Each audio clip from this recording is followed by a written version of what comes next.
Ah ouais, je suis con aussi.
Alors, si les obstacles repoussent, ça joue que le but est collé à un mur.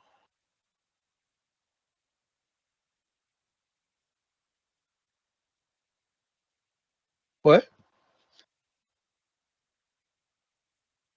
C'est normal.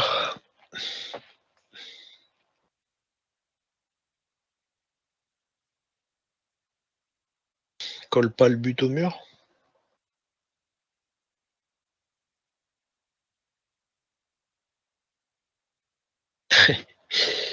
Je sais pas,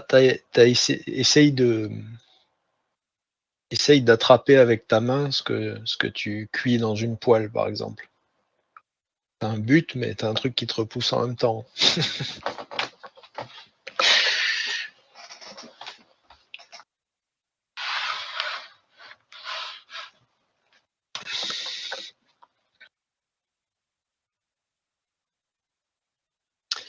Euh, Ce que tu peux faire, c'est baisser le- l'impact de l'effet des obstacles qui repoussent suffisamment pour que le but attire suffisamment. Enfin, tu vois, t'as un équilibre.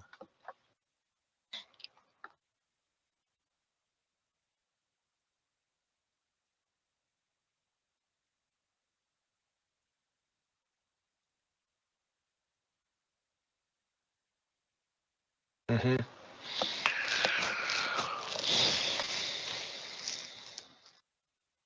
Après, ça dépend. Parce que diffusion négative, enfin, du coup, tu additionnes hein, le champ de potentiel du but plus le champ de potentiel des obstacles qui est négatif. Donc plus, moins, quelque chose. Quoi. Après, selon le facteur de décroissance,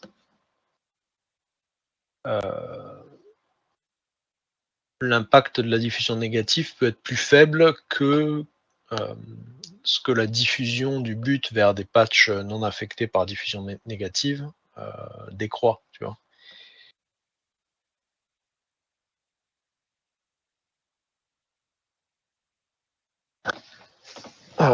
Ouais.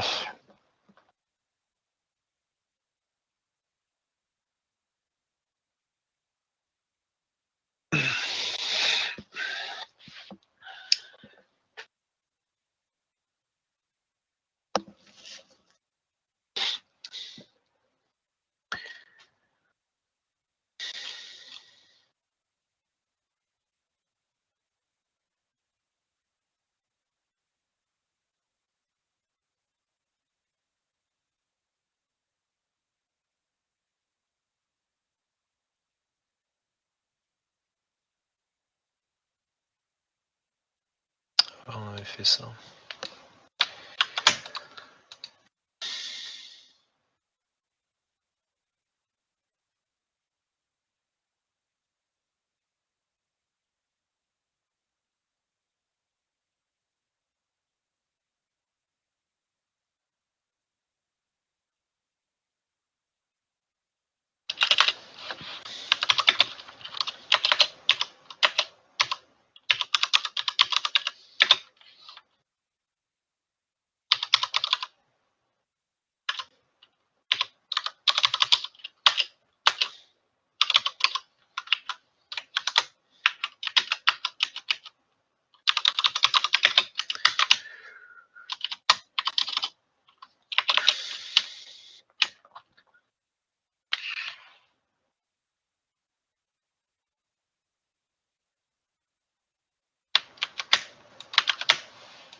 Positif et négatif en même temps.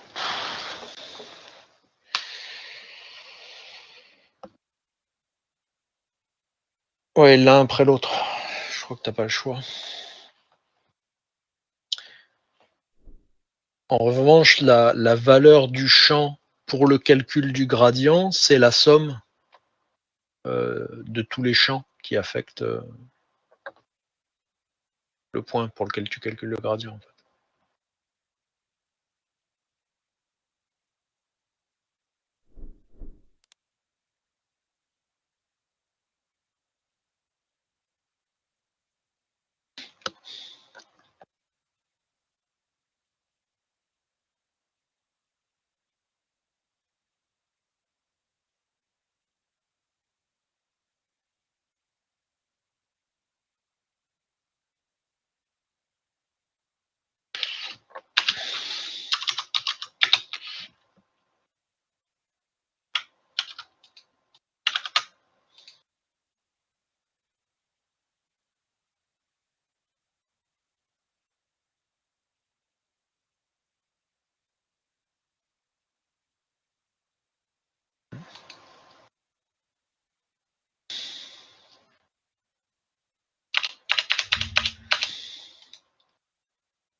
Ah.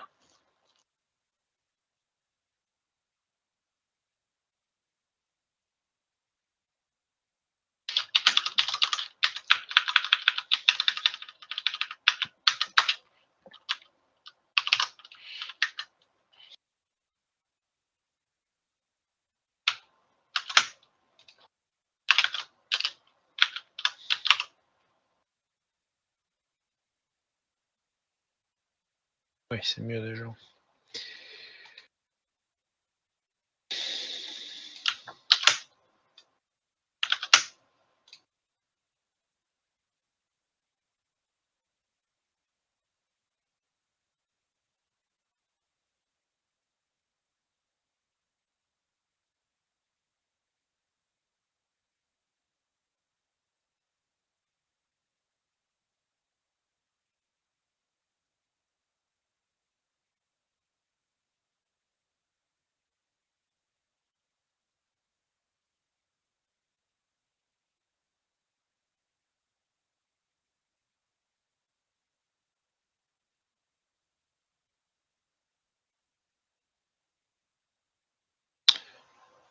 Ok.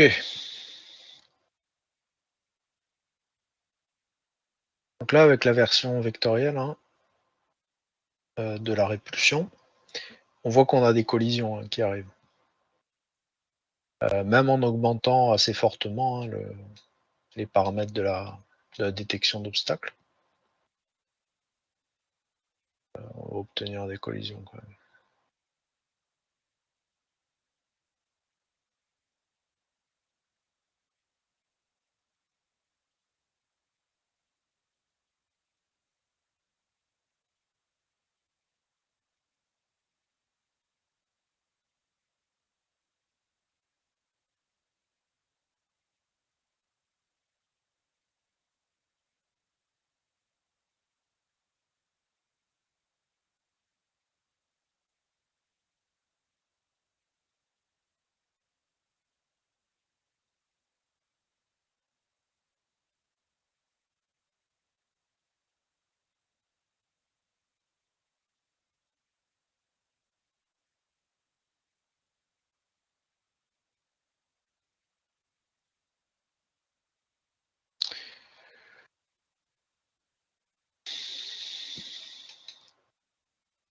Et donc ça simplement hein, parce qu'on ajoute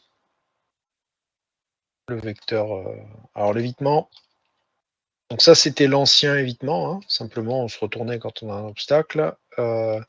Ici j'ai fait une version, hein, il y a plusieurs solutions. Hein. Au lieu d'effectuer la rotation, je calcule simplement le vecteur qui correspondrait à la rotation. Donc en fait, towards obstacle in front, ça me donne la direction de l'obstacle. Plus 180, c'est la direction inverse. Ça, je le convertis en vecteur. Donc ensuite, à ma somme des vecteurs qui faisaient mon flocking, j'ajoute le vecteur d'évitement. Et ensuite, soit je lui mets un facteur comme les autres, soit ici, je fais un poids calculé qui en fait augmente plus on est proche de l'obstacle. Ça, c'est ce qu'on a vu à la fin de la séance dernière.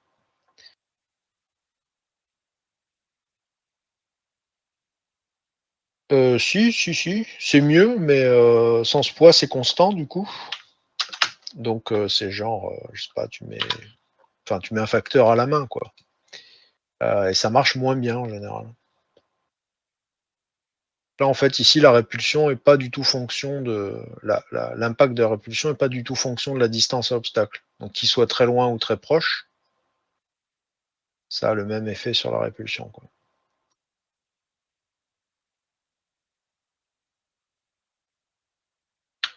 En revanche, ici, voilà, ça se calcule automatiquement. Tu as toujours un contrôle, hein, tu peux augmenter la puissance de la répulsion.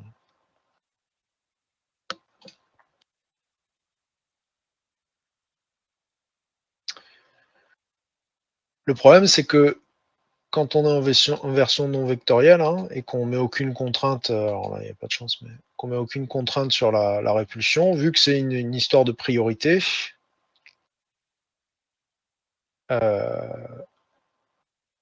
S'il faut éviter, il va toujours éviter, quoi. Donc tu es sûr de pas avoir de collision à ce niveau-là. En revanche, ici, s'il doit éviter, mais qu'il y a une très forte demande sur la cohésion, séparation ou alignement, ça va interférer avec l'évitement, donc ça va potentiellement causer une collision.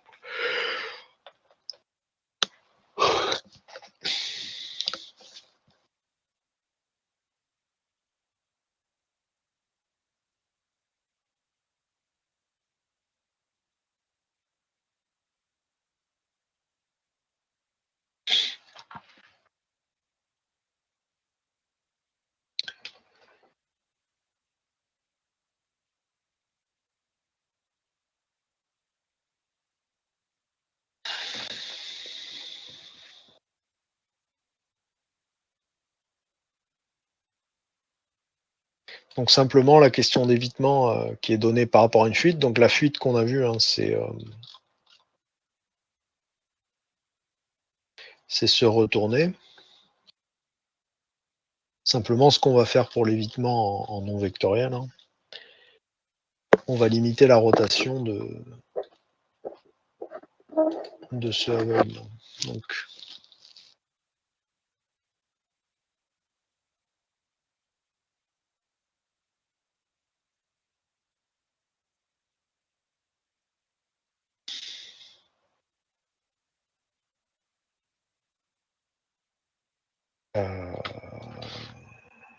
on va créer un truc comme ça.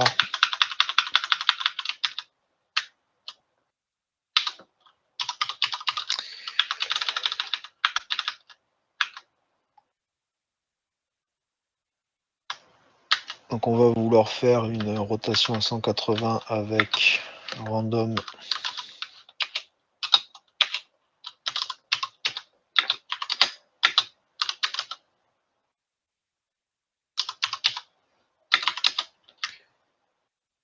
plus random 10 moins random 10 par exemple.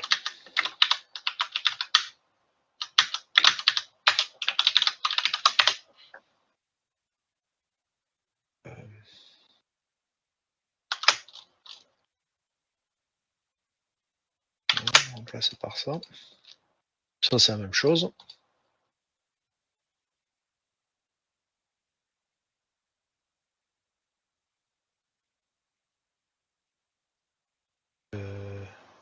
Off. Voilà.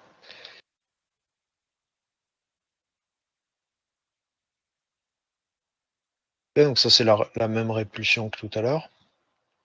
Ils partent en sens inverse. Hein. Simplement on va utiliser le max avoidance turn ici maintenant.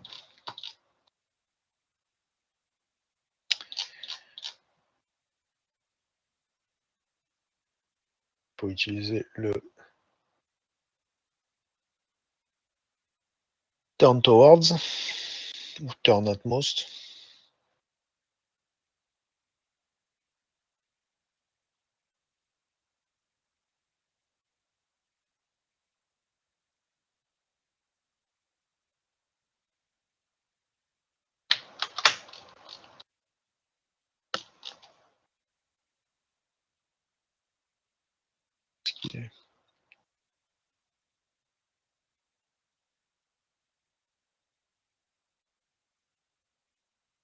Ouais, limite.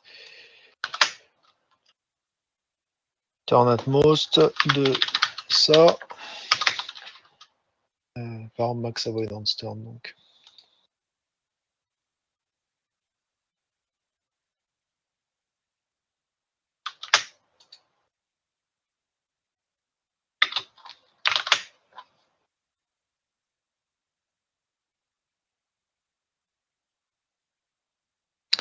Et donc là c'est plus joli tout de suite.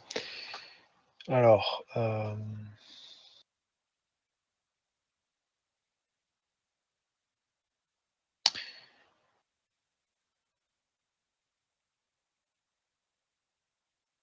simplement augmenter un peu voilà, la taille de l'environnement.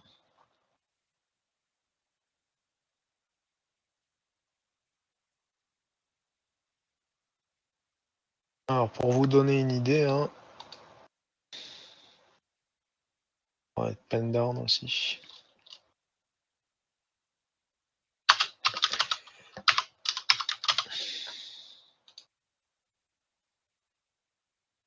Très lentement, hein.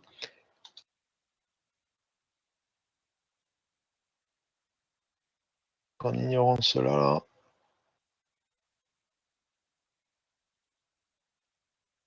Voilà le problème.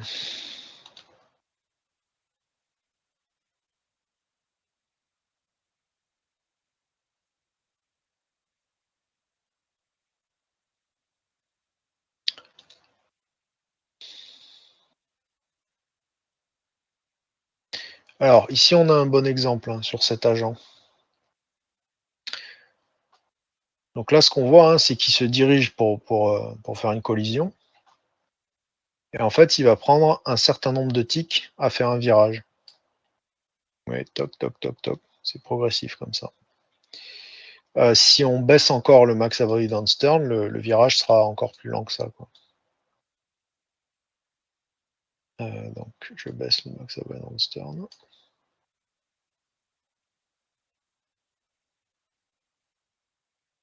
L'inconvénient, hein, c'est que ça crée des collisions. Donc, vous voyez hein, le type de virage qu'on a. Hop.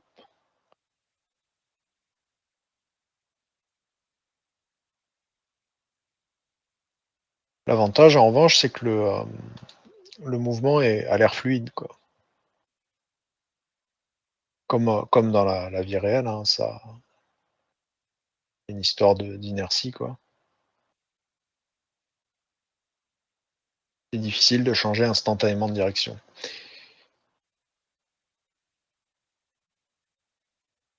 Alors plus j'augmente le max avoidance turn, hein, plus j'ai la capacité de tourner rapidement. Donc là, ici, les virages, on vient de voir, hein, ils sont beaucoup plus accentués. Quoi. Hop. Ça prend que quelques ticks à faire 90 degrés. Plus j'augmente, plus c'est net. Quoi. Donc là, vous voyez, hein, c'est un angle.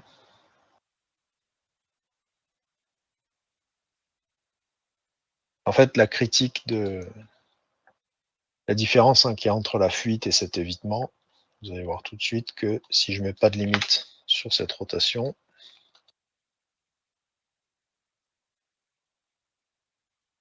vous voyez, on part en sens inverse instantanément.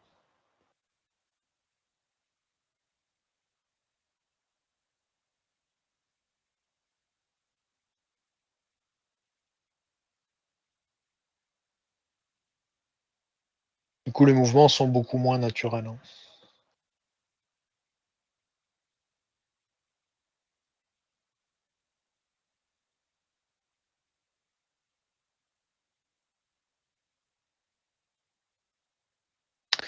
Ok.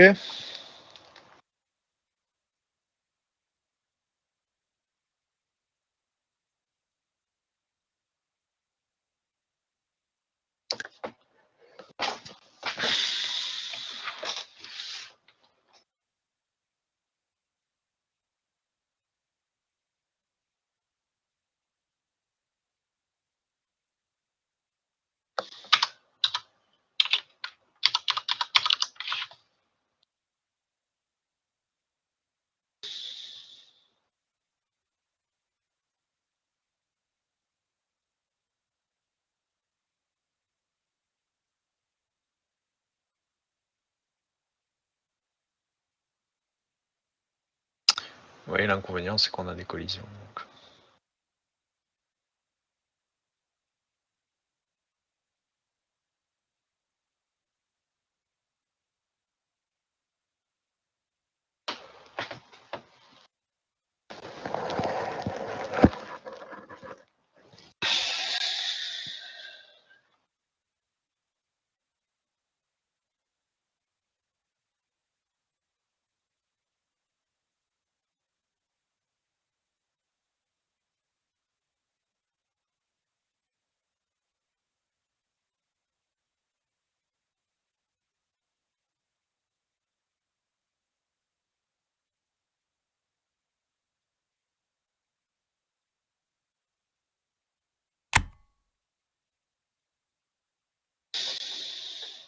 Bon, c'est la pause, hein, si vous voulez.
Non, non, je parlais pas. Bah, c'était la pause.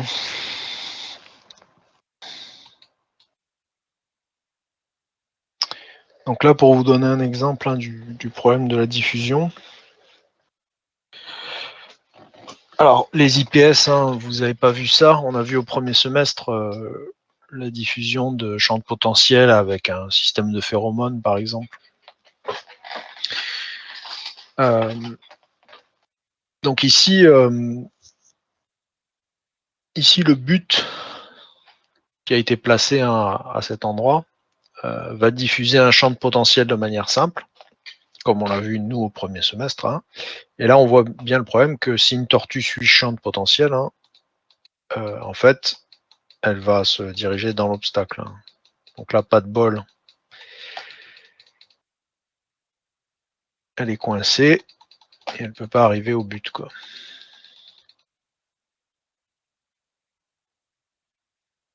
Ok. D'où l'algorithme d'inondation qu'on souhaite utiliser à la place.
Alors tout le monde a réussi cet algorithme d'inondation? Ah, pardon. Qui n'a pas réussi l'algorithme d'inondation?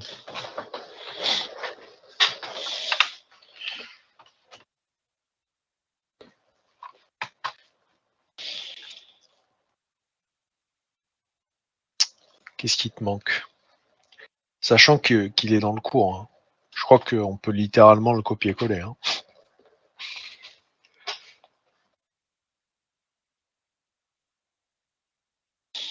Ah non, non, mais vas-y, hein, cherche. Si tu préfères chercher, qu'est-ce qui te bloque? Qu'est-ce qui se passe?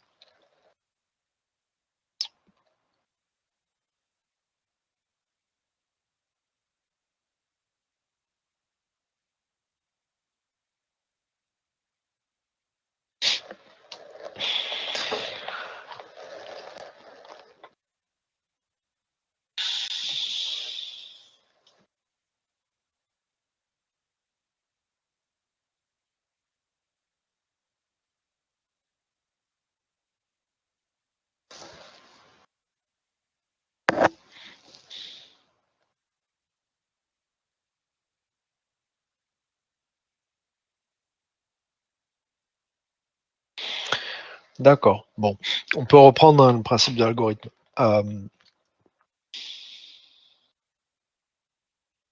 Donc, déjà, ici, on a décomposé le problème en deux problèmes. Hein. Euh, comment est-ce qu'on comment est-ce qu'on calcule une étape de la propagation et jusqu'à quand on continue la propagation? Donc là, il y a deux problèmes. Si on prend simplement une étape de la propagation, euh, ce qu'on a dit, hein, c'est que si je suis un patch, j'ai une valeur du potentiel, j'ai une valeur hein, de potentiel, mettons. En fait, pour propager un potentiel plus grand en venant des voisins, je regarde mes voisins, je regarde donc mes voisins qui ne sont pas des obstacles, qui ne sont pas des buts, mes voisins valides, qui sont d'autres cases valables. Hein. Je prends le plus grand potentiel de mes voisins, je soustrais une valeur, donc par exemple 1, je soustrais un peu, je décroît le potentiel, hein, et ça devient ma valeur, c'est tout. Ça, c'est juste une étape. Donc si par exemple on a un petit dessin.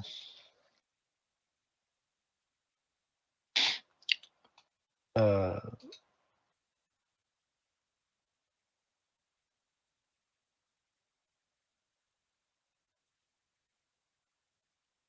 donc si on a par exemple une case avec beaucoup de potentiel ici, qu'elle soit très rouge.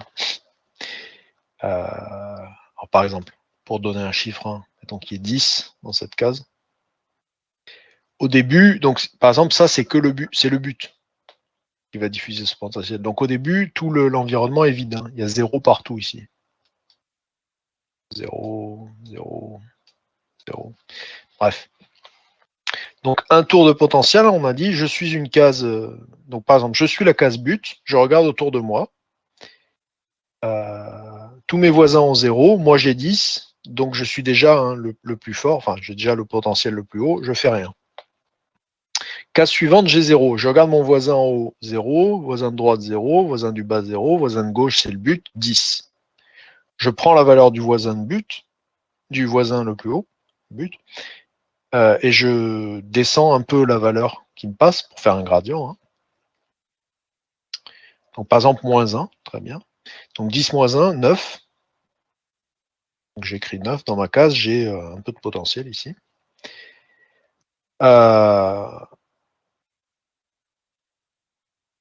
Donc là, après, ça dépend si on est synchronisé ou pas. Hein. Mais si on n'est pas synchronisé, enfin, si on est complètement en parallèle, hein, le voisin du dessus, il avait 0. Donc moi, quand je cherche, je demande à mes voisins, tous mes voisins ont 0 pour l'instant, si je suis dans cette case. Ça, c'est si on est complètement parallélisé. C'est un autre problème. Hein. Sinon, bon, c'est 9. Ensuite, j'arrive à cette case. Donc je fais pareil pour toutes les cases. Hein, tous les voisins sont 0. Cette case ici, son voisin au nord, hein, il a 10. pareil, je soustrais 1, je mets 9, j'ai du potentiel. Alors encore une fois, hein, ça dépend. Ça dépend de comment tu considères ton voisinage, si tu es en 4 voisins ou 8 voisins. Alors attention, hein, ça va avoir une influence sur le franchissement d'obstacles, hein, ce que tu viens de me dire.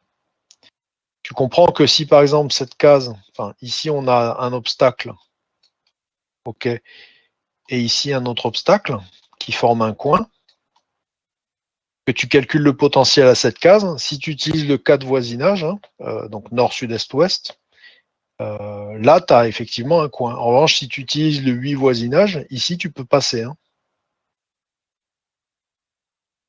Donc ça, c'est pas un coin. Mais tout est valable. Hein. Enfin, ça dépend comment tu modélises ton truc. Donc là, on a dit un premier tour, on n'avait que 10 sur le but. J'ai calculé le potentiel pour les voisins. J'ai mis 9 partout ici dans le voisin. Tour suivant, donc je repasse sur tous mes patchs. Je repasse sur 10. 10, je regarde mes voisins, j'ai que 9. Je suis quand même le plus haut, donc je change rien. 9, je regarde mes voisins, c'est des zéros partout, sauf mon voisin but qui est 10. Si je prends sa valeur 10, que je soustrais encore la décroissance, je trouve 9. Comme moi, je suis égal à 9, je change rien, donc ça va. En revanche, un autre voisin qui n'a pas encore diffusé de potentiel, il a 0, il regarde ses voisins, il voit 9, il prend son voisin, il fait moins 1, il met 8. Donc ici, il met 8, il met 8, il met 8, 8, 8. Tour suivant, même principe, rien ne change ici. En revanche, lui, il voit ses voisins 8, il met 7.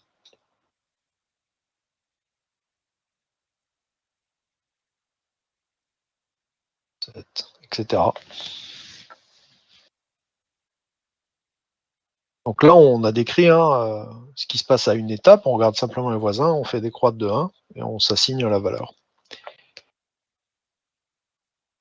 Et ensuite, la condition d'arrêt qui est donnée, c'est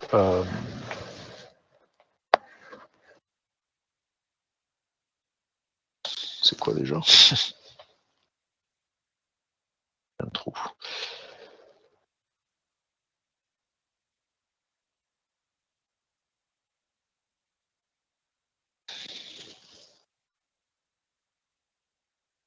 Ah, si on a fait décroître le potentiel jusqu'à 0.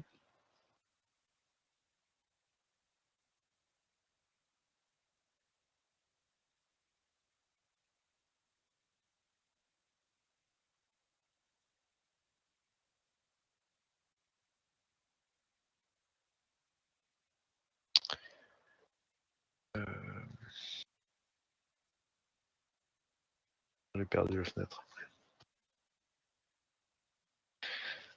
Donc en fait, si à un moment j'arrive que j'ai une case à 1, si je diffuse cette case 1 au voisin, ça fait 1 moins 1, 0. Donc là, je suis arrivé à la limite de ce que je peux diffuser comme potentiel. Donc si cette case, elle est arrivée en fin de diffusion, elle dit bon, moi c'est fini, je continue plus ici. En revanche, il se peut peut-être que sur une autre case, il y a encore des choses à diffuser. Ici, il y a 2. Bon, je diffuse 1, il faut encore continuer. Si je diffuse 0, j'arrête. Si toutes les cases sont d'accord sur le fait qu'on arrête de diffuser, on a fini de diffuser. S'il y a encore une case qui peut diffuser, ça veut dire qu'il y avait peut-être un passage quelque part, par exemple ici, là. Même si toutes les autres cases ont fini de diffuser, ici on met 7, et du coup, c'est reparti. 6, 6, 5, 4, etc.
Bon, alors avec tout ça.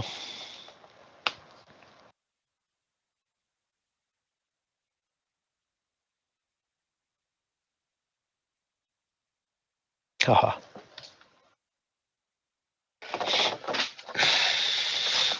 Vous voulez que je corrige? Bon, ça revient à écrire ce qu'il y avait dans le cours magistral.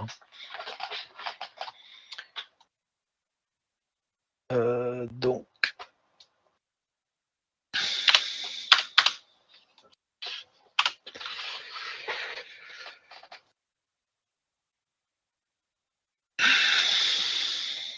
Donc on fait la propagation que pour les cases qui ne sont pas des obstacles.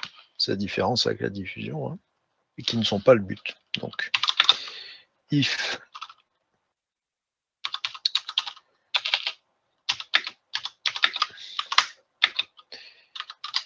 and obstacle.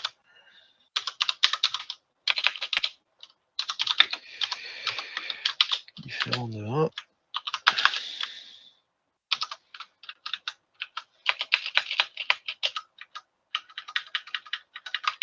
Ça va aussi dedans en fait.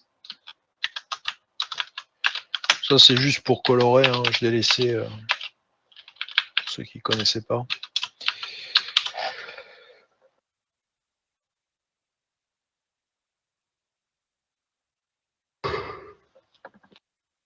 Donc on va récupérer la case avec la valeur de potentiel max.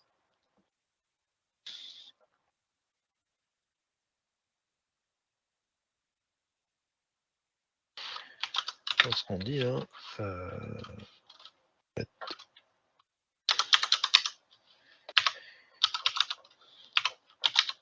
Par exemple.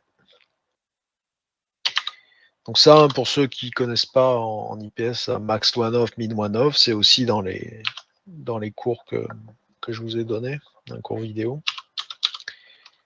Max one off neighbors. Donc neighbors, c'est neighbors 4, je crois, de base. Il y a neighbors 8. Non. Il faut que je retourne voir le manuel.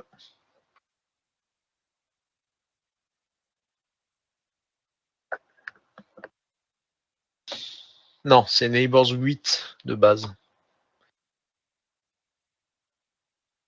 Emery, là, ouais, voilà, c'est ça. C'est 8 de base, donc si vous voulez que le 4 voisinage, c'est neighbors 4. À vous de voir.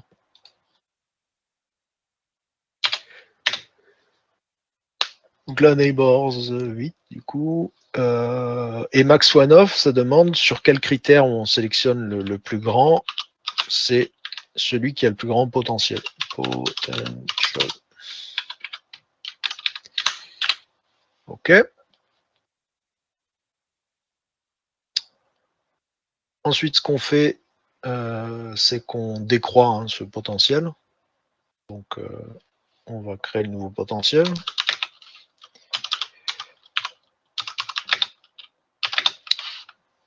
Alors, il n'y a pas de égal. Il faut prendre le potentiel de off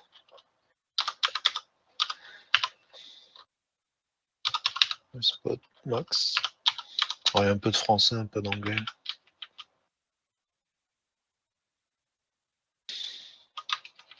On va dire patch.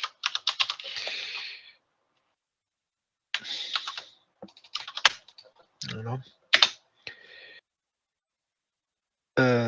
Donc de cette case, moins 1.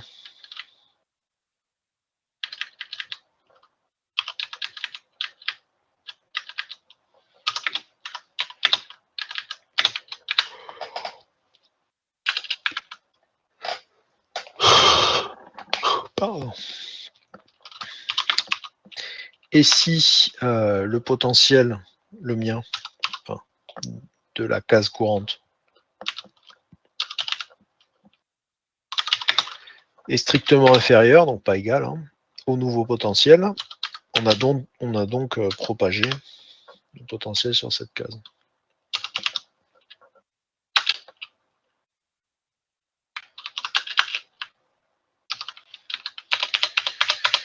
Donc dans ce... J'ai plus de batterie.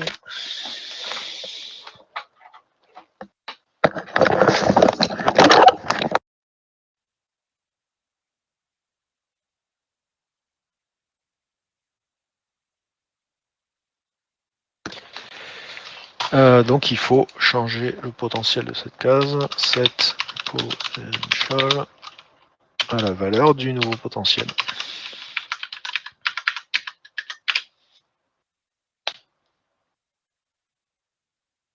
Ça c'est la base. Il faut bien faire gaffe que il y a peut-être un problème là.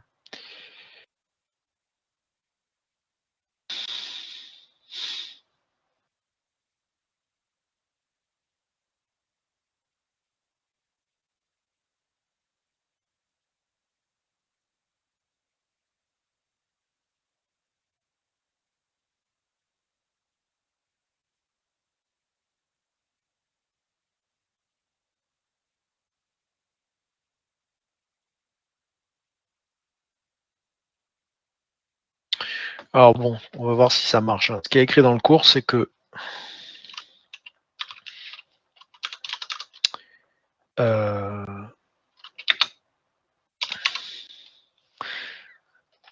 si j'ai diffusé un potentiel inférieur à 0,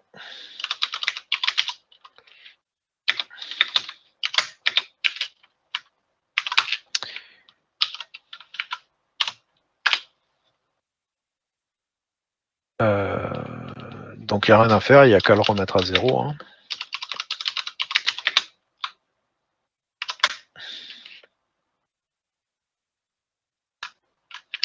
En revanche, sinon, c'est que j'ai fait une opération de diffusion, il faut que je refasse un tour de diffusion, une étape de diffusion. Donc dans ce cas-là, c'est là où on set le continu. Hein. Alors je ne sais pas hein, si vous vous rappelez de ce genre de structure. En fait, dans la boucle, on passe une fois dans la boucle et on la met tout de suite à faux. Ce qui fait que si on ne remet pas ce booléen à vrai, elle s'arrêtera à la fin de la boucle. Quoi. Donc ici, parmi tous les patchs qu'on visite, s'il y en a au moins un qui dit qu'il a effectué une diffusion, ça veut dire que potentiellement, il y aura une diffusion suivante. Donc on remet la boucle à vrai. Bon, ça, c'est de la base de programmation, hein, vous devez connaître.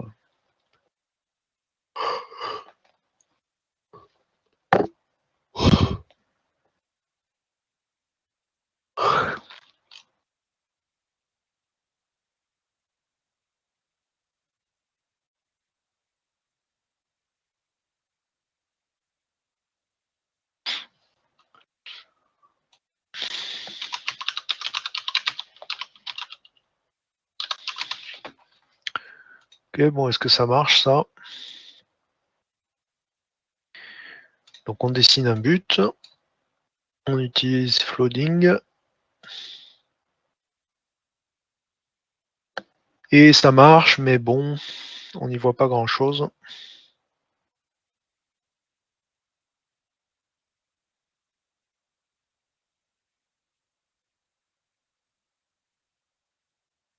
Voilà, c'est peut-être un peu mieux ici.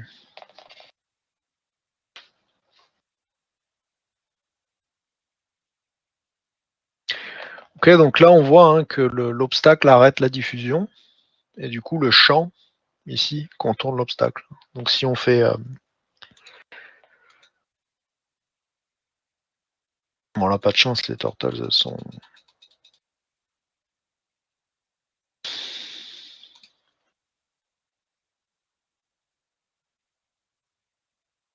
On va dessiner plus d'obstacles.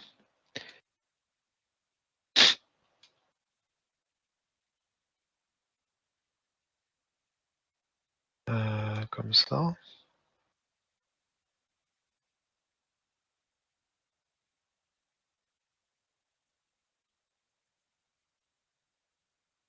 Ok. Et là... merde.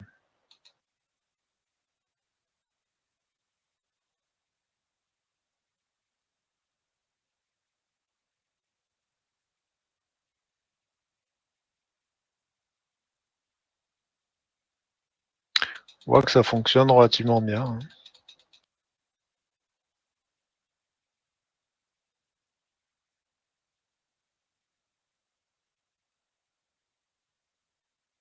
Ok.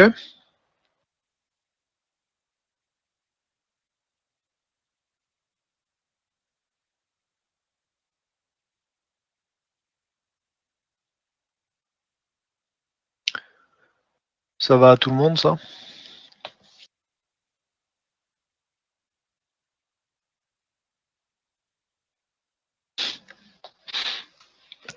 Oui, les IPS aussi, c'est bon.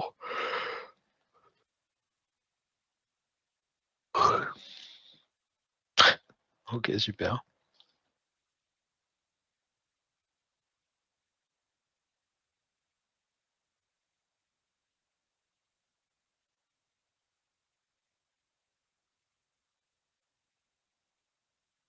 Ouais, ça me gêne pas tant, hein.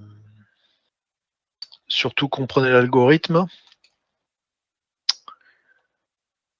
Et après, bon, il y a des subtilités du code NetLogo, hein, max one off. Ça, il faudrait que vous revoyiez le cours, enfin, le cours prog agent du premier semestre que je vous ai donné.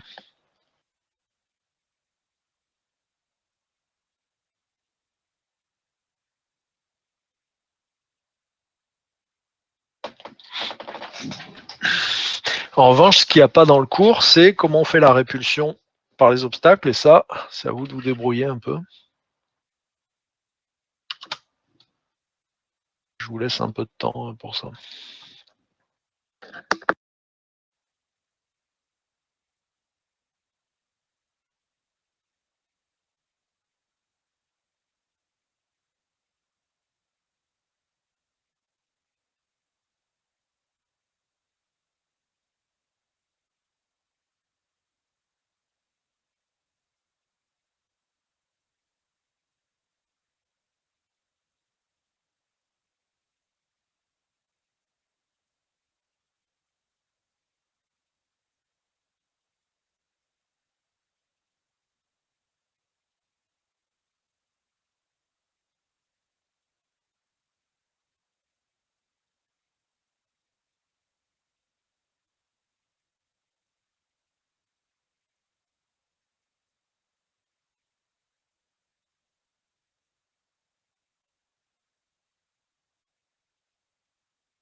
Je me rends compte que je vous ai donné le code pour aller au but, en fait.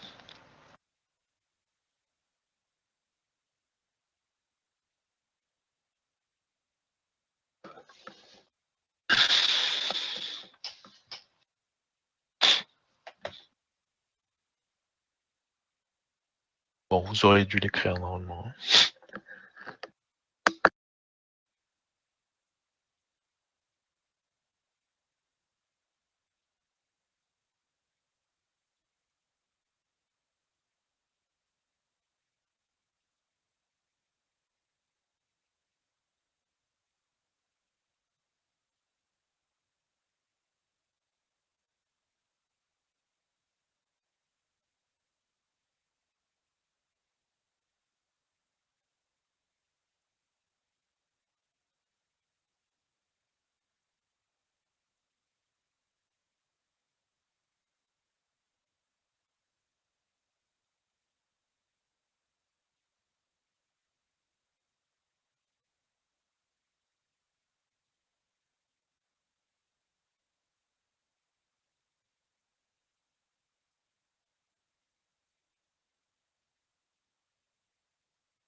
Oui, bien sûr. Alors, avec un dessin ou c'est le code qui te pose un problème?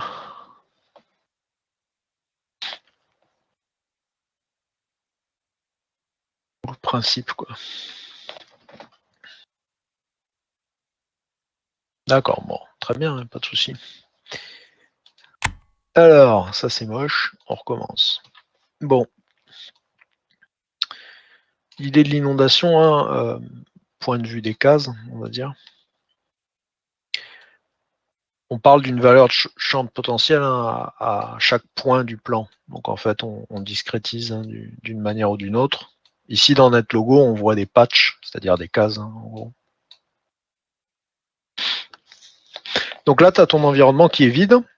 Si c'est blanc, qu'il n'y a rien, on va dire que la valeur du champ de potentiel est égale à 0. Il n'y a rien du tout. À un endroit du plan, bon, ça c'est des murs, ça. Okay. À un endroit de l'environnement, tu as ton but. Ok. Et le but, il est initialisé avec une certaine valeur de potentiel, maximum, on va dire, puisque c'est là où tu veux arriver.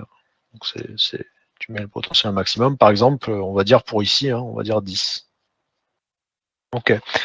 Donc l'idée, en fait, c'est que la diffusion, ça se fait par étapes successives, de voisin en voisin. Donc en fait, c'est la valeur du champ de potentiel. Enfin, c'est la valeur du champ de potentiel qui n'est pas encore un champ. Hein. C'est la valeur de potentiel en ce point. Et comme c'est le but, ça doit être la valeur de potentiel maximum de tout l'environnement. Puisque vu que tu veux aller, jusqu'où il va aller?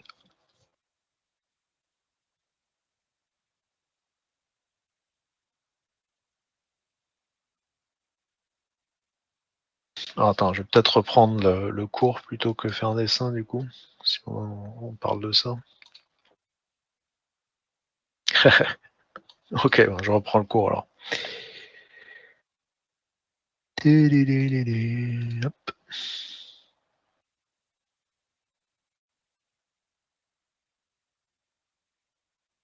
Alors, du début. Ça, c'est les champs de force. Peut-être prendre cet exemple. Hein. Bon, pour un champ de force répulsif, peu importe. Hein. Donc ici, tu vois, il y a plein de petits points. C'est des points dans l'espace, hein, discrétisés. Et en fait, ici, on voudrait créer un champ de force répulsif. On voudrait donc qu'à chaque point du plan, il y ait une force. Là, c'est représenté par une flèche qui me repousse par rapport à ce point central. Hein. Donc ça, c'est ce qu'on voudrait, des forces qui me repoussent.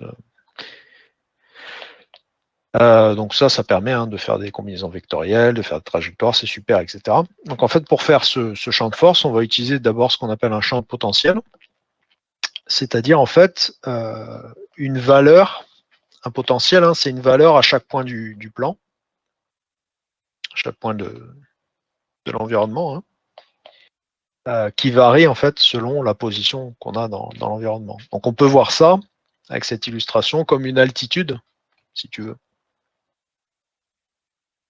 À différents points du plan, il y a une altitude, une troisième dimension. Hein. Okay.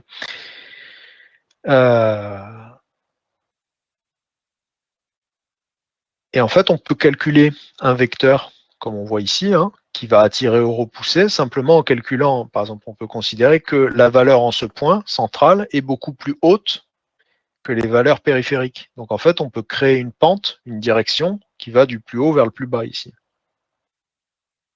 Ou inversement, si le champ est attractif, du plus bas, en périphérie, vers le plus haut au centre. Cette différence entre deux valeurs, hein, on connaît ça, hein, dérivée si tu veux.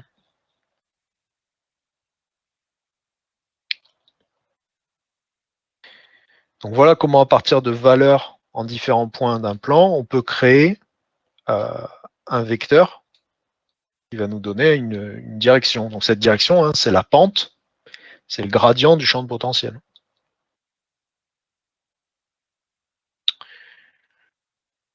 C'est ça, hein, on calcule cette direction et du coup après pour se déplacer on va suivre cette pente, ou montante ou descendante selon comment on interprète la chose.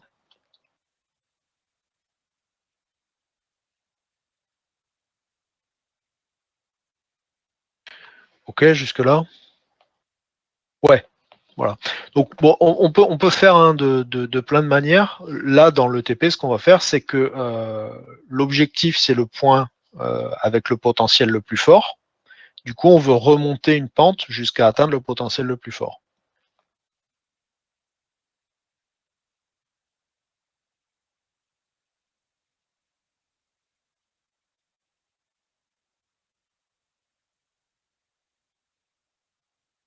Ouais, alors attends. Plus le potentiel est haut, plus il est attiré, parce qu'on suit le gradient ascendant du champ de potentiel. Ouf. Gradient, ça veut dire une pente, hein, juste. Ascendant, c'est qu'on suit la pente montante. Donc en fait, on va vers des points les plus bas vers le point le plus haut. Ou du plus faible au plus fort, si tu ne parles pas façon altitude. Donc là, par exemple, dans un problème concret, ici, qui est montré, on voudrait aller au hangar. Donc le hangar, c'est le but. Nous, on est à l'atelier. OK. Donc en fait, cet algorithme d'inondation, ça commence simplement par mettre la valeur la plus forte du champ de potentiel sur le hangar. Donc là, on aura la valeur maximale de tout notre champ de potentiel, il sera ici. Et ensuite, on va diffuser de voisin en voisin. Tous les voisins seront un peu plus faibles, donc, que le but. Donc là, on est un peu plus faible que le but. Le voisin du voisin, alors, il est plus faible que le voisin qui est plus faible que le but, etc., etc., jusqu'à avoir couvert tout l'espace. Donc là, on se rend compte hein, que si on va vers le bas ici, la valeur augmente. Ensuite, à droite, la valeur augmente. Ensuite, si on va à droite, la valeur descend. En revanche, si on va vers le haut, la valeur augmente. On monte. Si on va à droite, la valeur descend. Si on va vers le haut, la valeur augmente. On monte, etc. Donc là, suivre la pente, hein, ça revient à aller de valeurs les plus hautes en valeurs les plus hautes. Ok, pas de souci pour ça.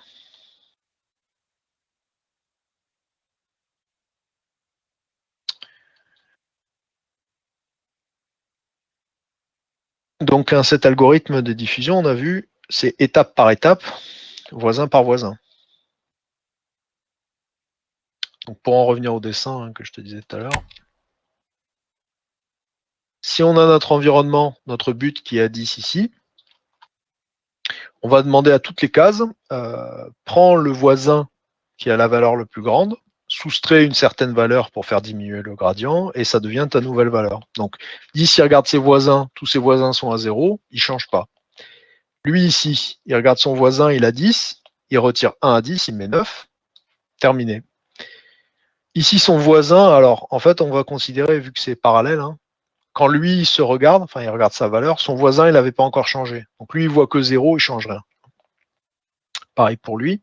Lui en revanche il voit 10, il fait 10 moins 1, 9. Ok. Tous les autres voient rien, donc ça change rien. Ça c'était le premier tour. Deuxième tour, on revient. 10 il regarde ses voisins, il voit que des valeurs inférieures, il change rien. 9 il regarde ses voisins, il voit 10, il voit que 10 moins 1 c'est égal à sa valeur, donc il change rien. En revanche lui il a 0, il voit 9, il fait moins 1, il met 8. Donc de voisin en voisin. On refait un tour, E ne change pas. Lui, il a 0, il voit 8, il met 7.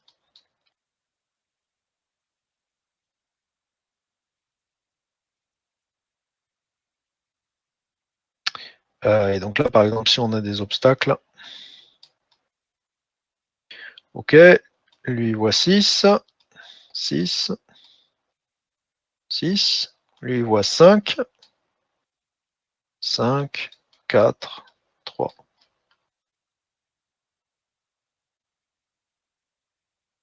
Ok.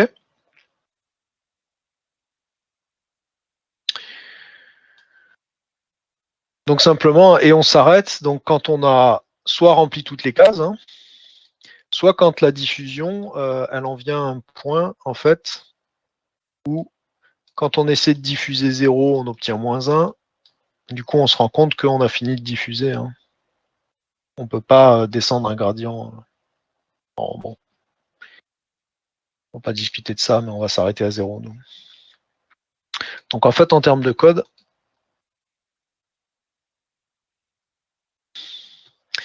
l'algo est donné dans le cours. Hein. Il y a 2 étapes. C'est qu'est-ce qu'on fait à chaque fois qu'on fait une diffusion, une étape de diffusion, et ensuite, quand est-ce qu'on s'arrête de diffuser.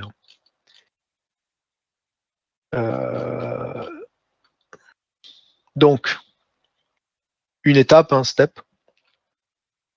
On demande au patch s'ils ne sont pas un but ou s'ils ne sont pas un obstacle, parce que c'est le 2 cas où on ne diffuse pas. Hein. Dans ce cas-là, on regarde tous les voisins. Donc, on cherche le voisin avec le potentiel maximum.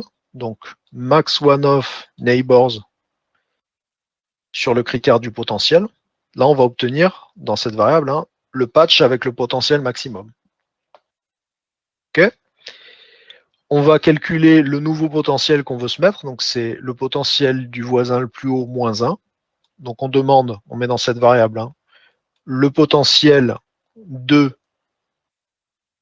du patch qu'on vient de chercher, moins 1. Okay. Si mon potentiel actuel en tant que patch est inférieur au potentiel calculé, alors il faut mettre à jour. Donc je change mon potentiel vers la nouvelle valeur. Ça, c'est la base. Hein. Ensuite, il reste à définir pour la condition d'arrêt. Donc ça, c'est ce que je t'expliquais. Hein. Si on a diffusé de sorte que qu'on a baissé la valeur de potentiel en dessous de 0, ça veut dire qu'on a diffusé tout le potentiel qu'on pouvait. Hein. Donc, on met simplement le potentiel à 0 et on fait rien de plus. En revanche,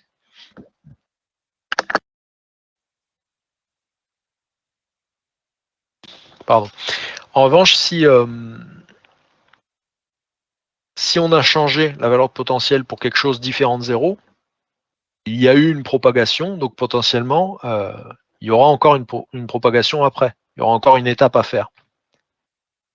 Donc là, on va simplement dire continue l'algorithme. Set continue true. Et ça, c'est cette structure de boucle. Je ne sais pas si tu connais.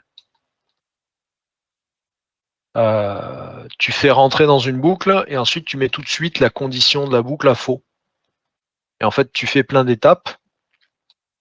Et si au moins quelque chose là-dedans dit qu'il faut continuer, ça remet le booléen à vrai. Tu connais cette structure? Ouais, voilà. Eh bien, c'est tout. Donc en fait, on voit ici que si le potentiel n'est pas changé, alors on ne va pas dire qu'il faut continuer. Donc en fait, on rentre là-dedans. En revanche, si on veut changer le potentiel, mais que c'est pour mettre un potentiel inférieur à 0, on va aussi s'arrêter, on ne va rien faire. En revanche, si on a changé le potentiel pour une valeur positive, on dit il va peut-être falloir refaire un tour de boucle. Et voilà, c'est tout. Hein. Et avec ça, tu obtiens ça. Donc.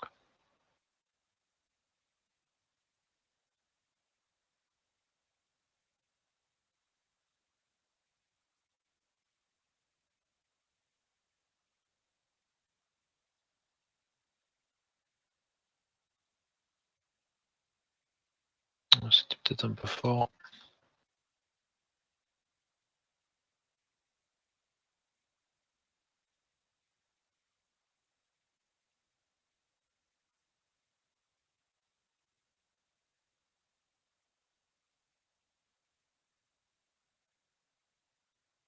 Voilà. Non, enfin ça c'était par comparaison. Si tu veux diffusion là. Merde. Attends, il faut que je redessine tout du coup. La diffusion, ça ne tient pas compte des obstacles. C'est la méthode qu'on a vue au premier semestre. Pour te donner une idée. Hein.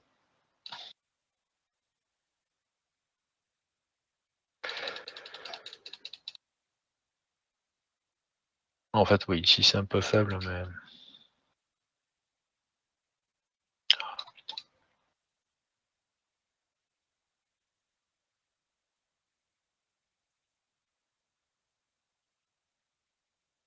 Je vais mettre un obstacle proche, ici, comme ça.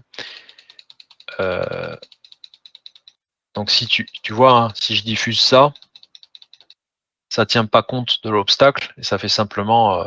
ça regarde simplement les voisins. Hein. Donc ça, c'est ce que tu avais dans le cours.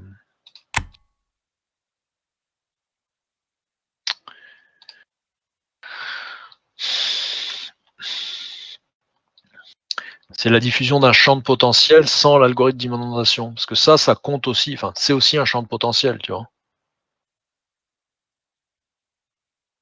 Il tient pas compte des obstacles.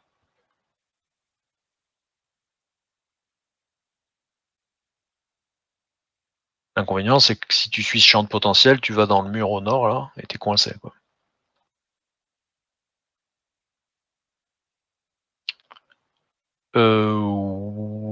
Ouais. Tu veux partager ton écran? Ouais, alors attends.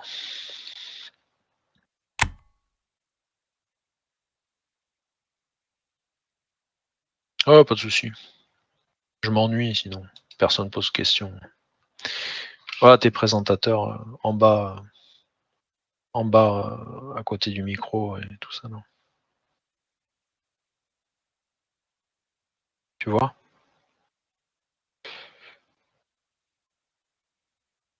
Ouais, en bas de cette diapositive est laissée vierge pour le tableau blanc. En dessous, tu as 4 boutons là.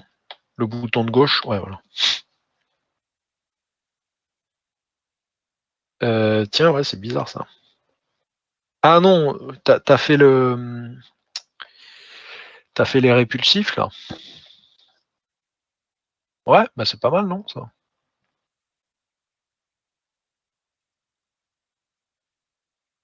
Ça marche?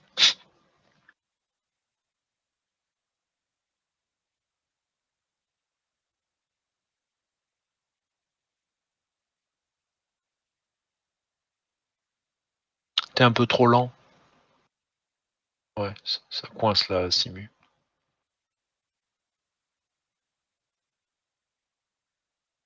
Non?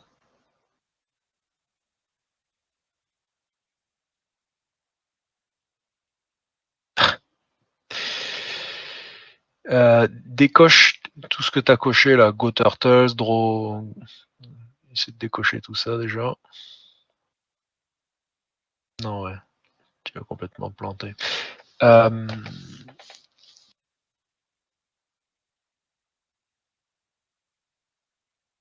hmm. Vérifie hein, que tu as bien ta condition d'arrêt. Montre-moi le code sinon.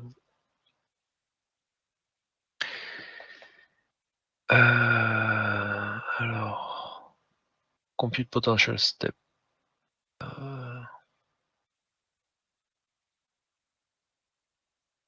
Voilà. Non, c'est pas ça. C'est bizarre que ça ait marché d'ailleurs.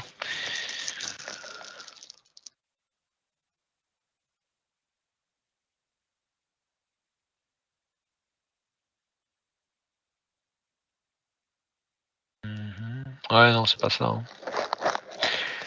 C'est pas ça. Tu dois avoir un autre, un deuxième code de diffusion. Imagine que tu diffuses exactement pareil que pour le but, hein, sauf que au lieu d'utiliser le but comme source, tu utilises toutes les cases qui sont des obstacles pour diffuser. Et ce potentiel différent, il sera négatif en fait. Donc tu peux le laisser positif. En revanche, quand tu calcules le potentiel de la case, c'est les potentiels positifs moins les potentiels négatifs.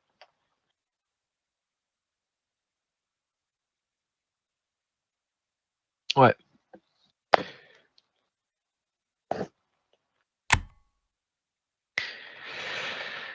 C'est quoi les ZIP, TP2, POA? C'est le premier semestre.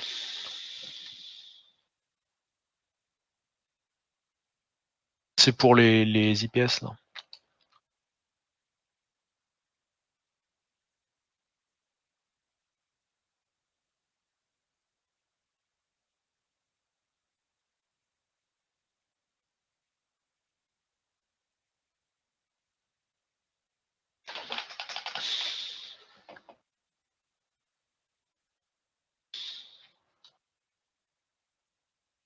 Alors, cours programmation agent, semestre 1, il y a écrit.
Il y en a qui font l'évitement de collection par vecteur, hein, avec le glissement. Il y en a qui sont arrivés jusque-là.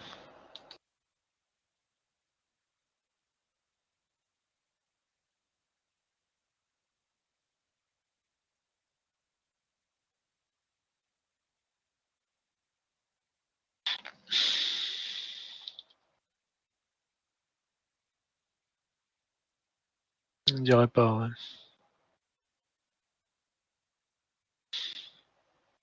Ah, d'accord.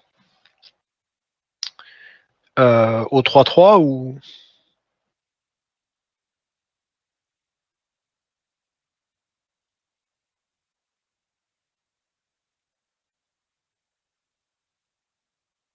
Non, juste au 3.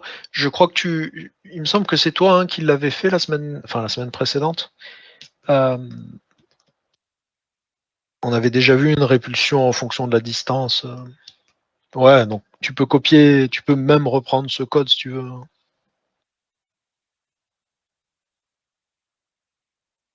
Enfin, ouais, copier, ouais, ouais, ouais. Vas-y.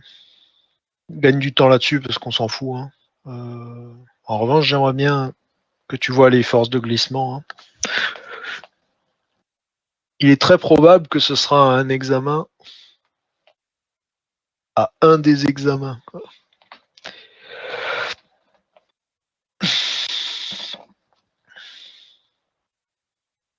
Ouais, ouais, ouais. Oui, oui, le champ potentiel, ça a plus rien à voir, hein, pour le 3.